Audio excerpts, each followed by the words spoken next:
work at the Global Intellectual Property Center for the U.S. Chamber of Commerce. And my talk is really about IP policy, what we do in that field. And also, I want to leave you with a message that active participation by the business community in developing IP policy is really critical, whether it's here in the United States, we have a very big domestic program, but also internationally.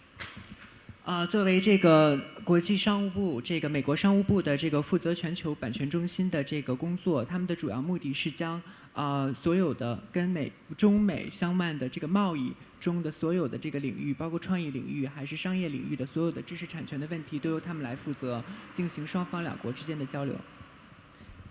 So next slide. So the first thing I'd like to explain, particularly with international audiences, is that the Chamber of Commerce is a business federation.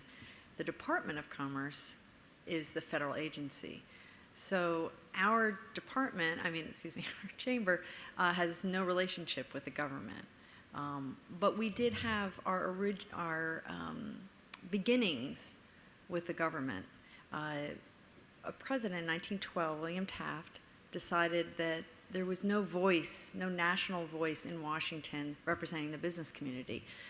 So he suggested that the chambers across the United States join together and form the U.S. Chamber of Commerce. And so we've been in operation since then for almost over 100 years. 在商务部开始的前面，他们分两个部分。第一个就是商务部，商务部它是一个商业的一个联盟，里面更多的是说如何把这个企业的这个声音能够在华盛顿这样的一个政治中心得到一个好的宣传。那么第二个，经常会有把别人混淆到这个美国商务部的另外一个就是说美国商务的这个商贸的这样一个部门。那么这个部门它是个美国联邦政府的一个机构，那么它更多的是像就是推广这个国际贸易，包括还有就是说作为一个非营利组织来推广这方面的一个教育的工作。Next slide.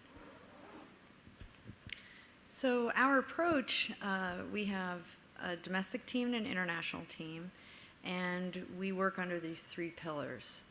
So first, as you can see, we advocate to government leaders, and that's here with our executive branch, judicial branch, and legislative branch, but also internationally directly with, for example, the Chinese government, governments in Europe, and across all of our key markets. 作为他们的工作的主要的三个方面，第一个方面就是说如何根据两个国家的这种行业的领袖，还有这个领导进行这样的一个磋商机制。那么更多的呢是以这个教育跟这个磋商为基础的这种合作。And then we also build alliances within the IP community here and internationally. And then we also provide analysis, and that's where we do research on the benefits of IP to the growth of the economy. And then we present that data when we're talking about promoting policies that we believe will create an innovative ecosystem. 同时，在工作中的一个最重要的这个依据，就是说，根据美国国内，还有就是国际上面，包括像中国这样的就知识产权这样的这种行业领袖，能够与他们进行相应的合作。Next slide. So, in our domestic program, one of the studies that we did was looking at all our states and what kind of jobs are associated with intellectual property intensive industries. And there's a particular reason why we do this kind of study. Can anyone guess why, particularly, and I'll give you a hint, when we go to the Hill, we would want this information? Absolutely. Every time we go and meet with a representative from one of these states, we bring a one-page with more detailed information on the importance of IP.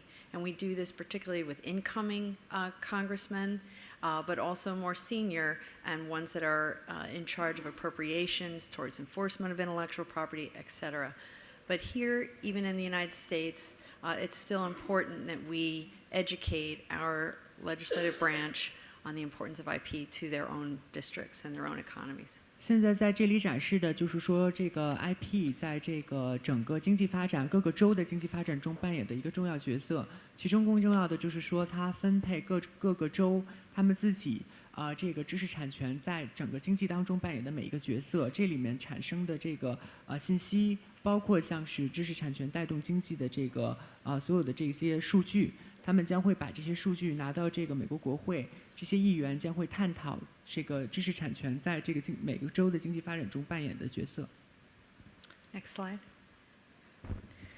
And we also, in our alliance building program, recognize champions of IP, whether that's an academic or a government leader or someone who's done consumer awareness or an enforcement official.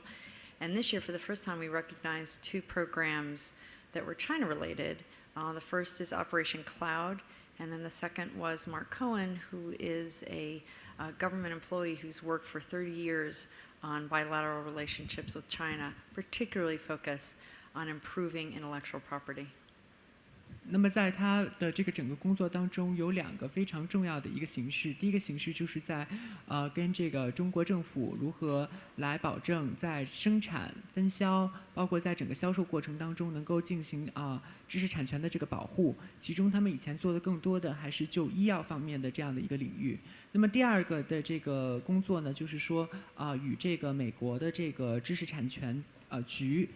与他们共同合作，能够保证说推进这种行业之间的交流，尤其是美国跟中国就这个知识产权的合作。其中有一个比较重要的一个专家，他叫马克·寇恩先生，他一直从事于这个2国之间就知识产权的沟通。Next slide. And this one you're going to have to click a few times, but not yet. So when we built our international program, one of the things we wanted to make sure we could do carefully was message. And we're messaging to policy leaders, but we're also messaging to consumers. And so we wanted to make sure we were talking about intellectual property rights in the right way. And I'm sure there's a couple lawyers in the room. Raise your hand. Yeah. So we know that you can't use legalese when you're talking to consumers about the importance of intellectual property. Sometimes you can't even talk to legislators in legalese. Really, you want to get a much more basic message across. So we did a study in which we interviewed people in 25 countries to determine what's the kind of language we should be using in our materials. So just click through them and it'll show you words we use and words we don't use, particularly with our public messaging. 在他们的整个与这个国际组织包括政府之间的沟通的时候，他们认为不仅是沟通本身很重要，同时呢，在所有的这个沟通的这个过程当中，它的关键信息也非常重要。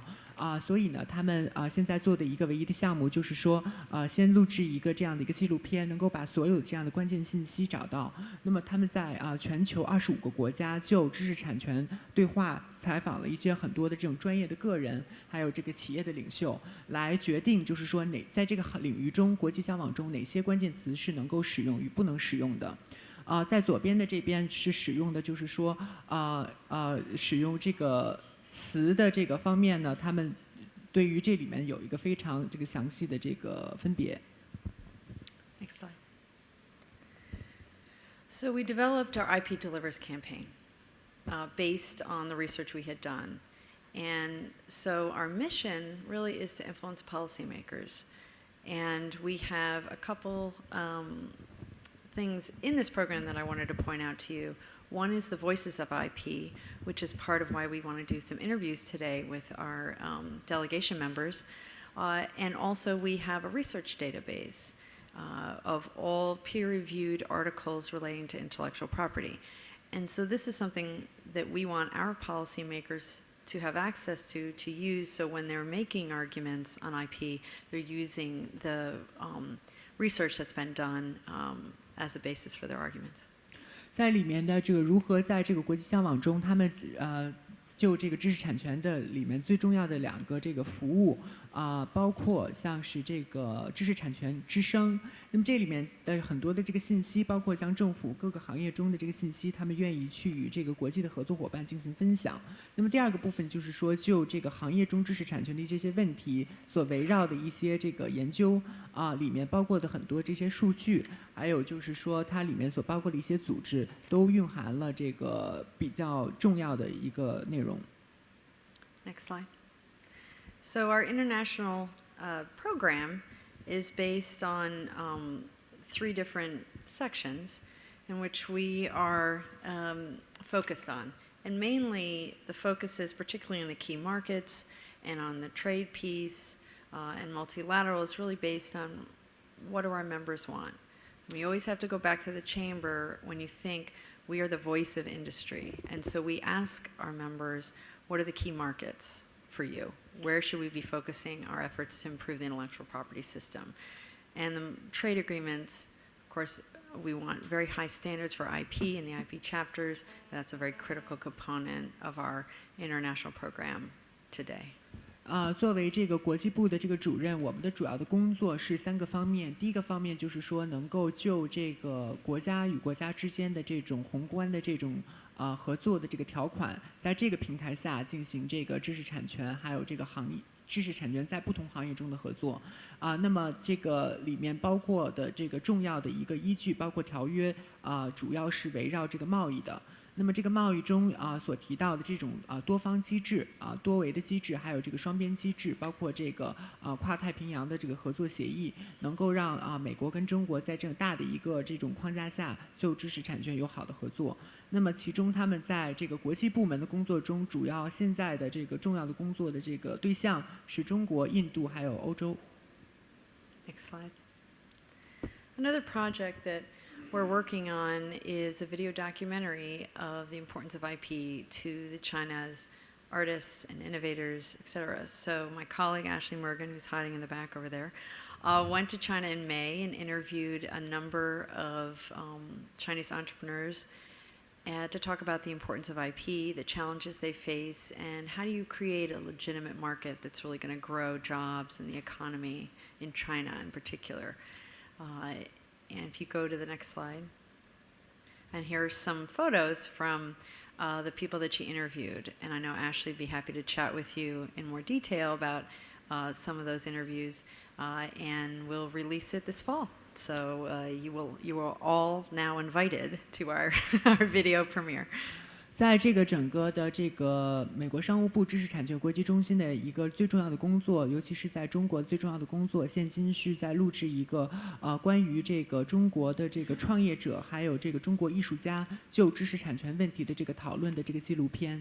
那么这个纪录片里面就包括很多的这样创意型的行业，那么这里面呢也包括一些创业的这个机制。那么这个纪录片呢将会在2014年的秋天正式的这个被发布出来。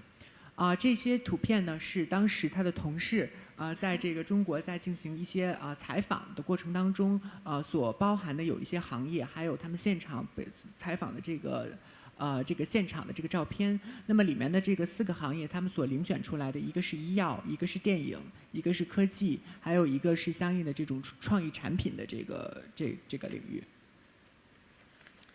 We also do an IP index, which is where we look at the IP systems in countries, and we have a list of criteria based, again, on what our members want to communicate to the policymakers in these countries. Here are policies, here are standards that work for the growth of our businesses. So it's the way that our community, the business community, talks to international policymakers. So this is our 2nd year. We'll be adding a number of new countries next year, and I look forward to, if anyone wants more information on this, of course, it's available on our website, and love to talk to you about it. 这个是商务部就这个知识产权出的第2期的这个关于知识产权的这个大全的这个信息的这个书，其中包括不仅是国家之间的沟通，还有就是行业领袖为了能够更好的进入对方的市场，但是呢，能够考虑到知识产权的一些问题所做的一些简单的一个数据的一个统计那么其中包括很多的国家，那么同时呢，他们现在正在壮大这样的一个国家群，能够让更多丰富的领域能够加入到这个数据库当中。So the next slide, keep going to the next slide, next slide. So one of the programs I particularly wanted to highlight that we work on with this group here is one of our alliance building programs, and that's the US-China IP Cooperation Dialogue. We started it last year, we're going to be doing it again this year. And basically we get a group of experts from China, Professor Liu Chintian from Renmin University is our co-host and co-chairman, as well as 5 US experts, and we lock them in a room together for 2 different sessions. I make a joke about that, but really it's one day of meetings with industry and government, and then it is a full day session in which the 2 sides talk about the challenges that face IP stakeholders in both the countries. 现在他们的国际工作与中国的最重要的一点就是说中美的这个知识产权的合作对话的这个项目。这个项目呢，去年已经非常成功的举行了，那么今年还会进行下一轮的讨论。那么在这个对话中呢，他们把5个中国的专家或者是这个政府的官员，还有美国的5个专家跟官员共同的集中在一起进行1天的讨论。那么这个讨论是闭门性的这个性质的这个讨论。那么在这个讨论中呢，大家会就一个具体的一个行业，就是知识产权所关注的一个具体的行业进行双方面的一个讨论。这个讨论包括政策上的，还有执行上的一些挑战。那么这里面呢，也牵扯很多的这种文化机构个人，还有这个学术方面的这个人员。And my last slide. So I always make this plea to industry leaders who are very interested in particularly policy and growing not only their own business but the industry themselves. Here are a number of ways that our organization works with policymakers, and we encourage all of you to do the same in your countries and abroad. And I won't read them all out because they're well, actually, I think Henry might have to do that for our international guests. But basically, these are some of the ways that we work, but also the ways we are encouraging domestic stakeholders in other countries to work with their governments as well. 作为商务部，他们更多的也同时愿意跟行业的领袖，那么行业的这种个人进行合作，因为他们认为在这种沟通机制当中，不仅是政府需要搭建这个平台，那么同时行业领袖将会为政府还有这样的一个合作组织能够提供更深入的、更详细的这种行业信息，还有一些这样的一个深度的一些这个剖析。那么其中呢，里面就包括就是行业领袖如何能够帮助他们来更好的推进知识产权在创意行业中的一些作用。那么第一个就是说，帮助这些政策的人来找到一个能够更好去发展这个创意经济，还有说创意行业的这么一个政策的一些建议。第二个就是说，能够帮助他们提供一些行业的有利的一些信息，还有就是说国际交往中的一些挑战。第三个说能如何更好的分配相应的这种行业资源，能够让它共同的做这个在围绕这个知识产权的这样的构架中，能够了解其中的这个内容。第四个就是说如何将这样的工作能够更好的与现今的政策相融合。第五就是说能够可以向政府已经有的一些政策提供相应的一个修改性的建议，还有并搭建一个创新的这么的一个空间，这样的一个大的一个氛围。So I just wanted to thank Henry and also Lily for inviting me here to talk. We're very supportive of these bilateral efforts between artists and creators in both our countries. And I look forward to further engagement with your organizations, and I wanted to thank you so much for your time today. 同时，他非常谢谢大家今天能够来到这里，并且听取他的这个讲座。同时呢，他们是希望能够通过这样的一个平台，能够让这个知识产权与更多的这样的一个创意的这个个人，还有艺术家能够进行好的合作。谢谢。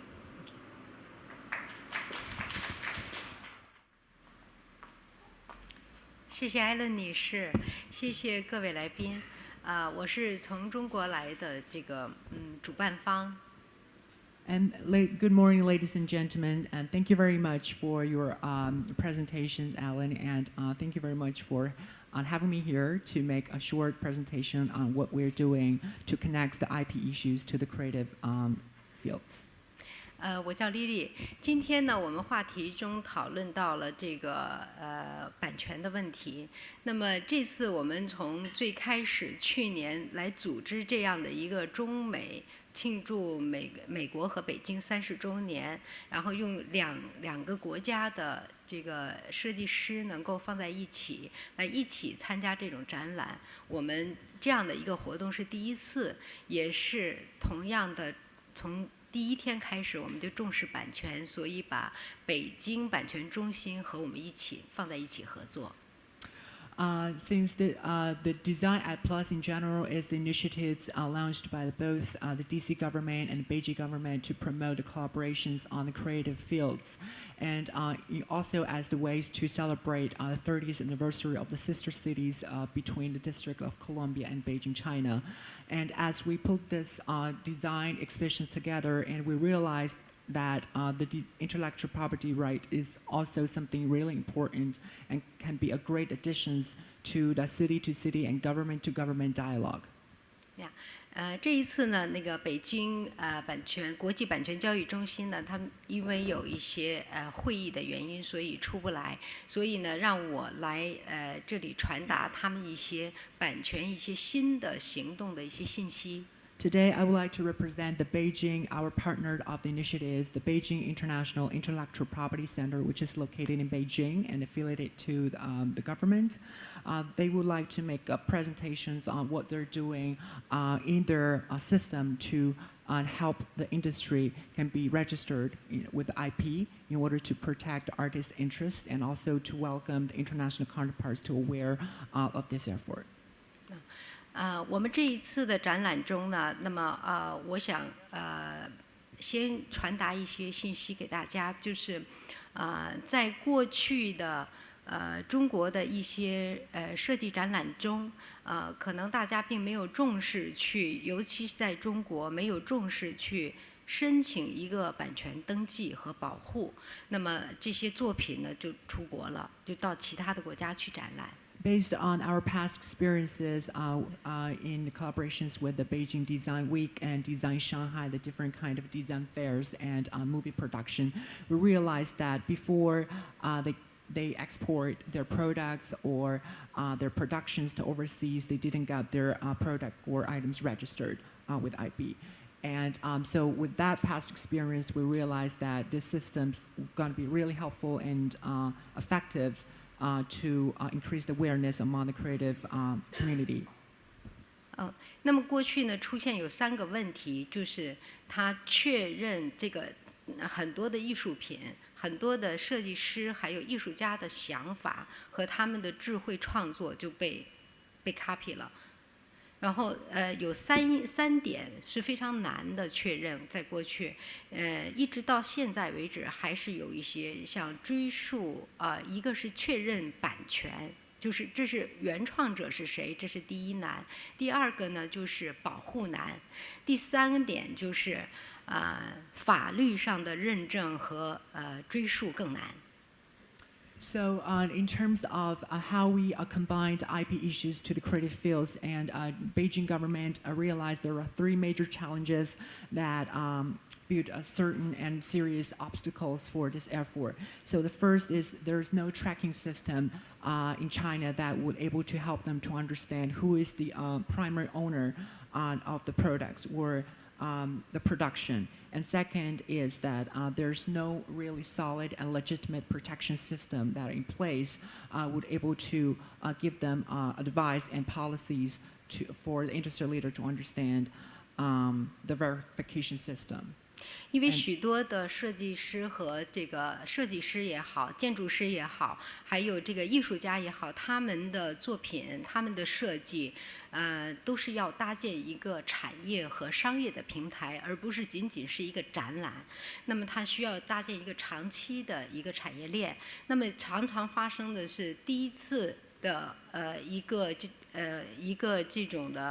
这种交易之后，所有的作品和所有的设计就被别人 copy 了，然后就无法确认这个产权和这个版权到底是谁的。So since the most of the effort of Design Ed Plus is not only to deliver exhibition or art fair to the city, but also to encourage the collaborations, to bridge the dialogues and collaborations, to connect the industries together. So that makes the IP more important is because a lot of the artists, designers, and even architects have the strong interest in protecting their designs, not only from China to the US, but also the US creative professionals to the overseas, including China. 所以现在呢，北京市政府和这个中国的版权局下属到北京版权交易中心，他们现在从今年开始就启动了一个 DCS 的一个新的叫做设计盾的一个项目。这个项目呢，DCS 的项目呢，就是要在网络上，大家自己艺术家自己，如果你是设计出一个新的作品，你要把这个东西就作为一个首先的一个认证登记。So starting from this year, the Beijing government and the Beijing International Intellectual Property Center launched the portal called Design Copyright Services. And this is the website and portal that will allow the creative professionals to get their productions or design products registered on these platforms before they would able to export to the overseas. 现在展示出来的这个就是新的这个 DCS 的一个启动的一个程序。